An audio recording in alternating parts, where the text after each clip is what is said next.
గురువుగారు ఒక ధర్మ సందేహం ఏమిటంటే ఇది చాలా మంది ఇళ్లల్లో మామూలుగా జరిగేదే. అనుకోకుండా ఇంట్లో చేతిలో నుంచి అద్దం జారిపడటం. అసలు ఏ అద్దమైనా మన ముఖం వచ్చేస్తే కనపడేది ఏదైనా అద్దమే కదా! ఏదైనా అద్దం అసలు అలాంటి పగిలిన అద్దాన్ని చూడొచ్చా? చూస్తే ఏదైనా అరిష్టమా? పగిలిన అద్దాన్ని వాడొచ్చా? మీరేం చెప్తారు? అద్దం మన రూపాన్ని ప్రతిబింబిస్తుంది. హ్మ్. ఒకవేళ అది భిన్నమైతే మన ముఖం రెండులా కనబడుతుంది. హ్మ్. ఒకేసారి 2 అద్దాల్లో చూడగలుగుతామా?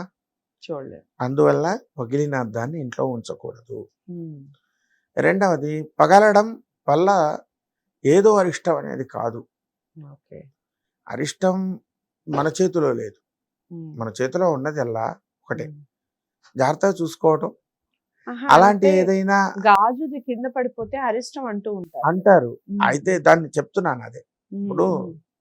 కొన్ని మన చేతుల్లో ఉండవు. హ్మ్. దాన్ని మనం అలా పెట్టుకోవాల్సిన అవసరం లేదు. హ్మ్. కావాలని ఎవరు పగలగొట్టరు కదా! హ్మ్. ఒకటి. హ్మ్. అది జరగబోయే వాటికి ముందు సూచిస్తున్న సూచన అని గుర్తుంచుకోవాలి. ఓకే. ఈ అర్థమైనా, హ్మ్.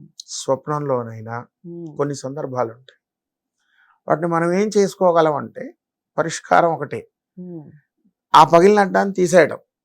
హ్మ్. దోషం జరగకుండా చూసుకోవటం. కాళ్ళు చేతులు కడుక్కోవటం. భగవంతుడి దగ్గర వెళ్ళి దండం పెట్టుకోవటం. హ్మ్. స్వామి నా చేతిలో ఏమి లేదు. నీ చేతిలో అన్నీ ఉంది. హ్మ్. ఏదో సూచిస్తున్నావు. ఆ సూచన నేను భరించగలిగేదిగా ఉంటే చాలు. హ్మ్. ఇంతే కదా! రైట్. అరిష్టం అని మనం భయపడకుండా హ్మ్. హ్మ్. చేయగలిగేది ఒకటి అది. ఏదైనా ఆ అద్దమే కాదు. ఫోన్‌లో అద్దం పగిలినా వెంటనే అవును. తీసేస్తాం. ఈ స్క్రీన్ గార్డ్ పగిలిన చాలా మంది అదే వాడుతూ ఉంటారు. అవసరం హ్మ్. తీసేయాలి. తీసేయాలి. హ్మ్. ఏదైనా మన నుంచి ఏదో వస్త్రం దీపం పెడుతున్నాం. చిన్న మినుగుడు వచ్చి పడింది. ఆ వస్త్రం వెంటనే తీసేయాలి. మీద ఉండకూడదు. ఓకే. అది భగవంతుడికి ఇష్టం లేదు. మనం పెట్టుకోవాల్సిన ఆలోచన ఇట్లా. హ్మ్. హ్మ్. చాలు. ఆ అద్దం మనకు ఒక సంవత్సరం లైఫ్ ఇచ్చింది. చాలు తీసేయండి. లేదు తెచ్చుకున్న రోజే పగిలిపోతుంది. వద్దు అది మనకు ఉండద్దు. హ్మ్. తీసేయండి. హ్మ్. పగిలిన అద్దం ఇంట్లో ఉండడానికి వీల్లేదు. ఓకే. ఉంచకూడదు. హ్మ్. ఉంచితే అరిష్టం. హ్మ్. చాలా పగలడం చక్కగా అరిష్టం చెప్పారు. కాదు. పగలటం ఇష్టం కాదు. వాడటం అరిష్టం.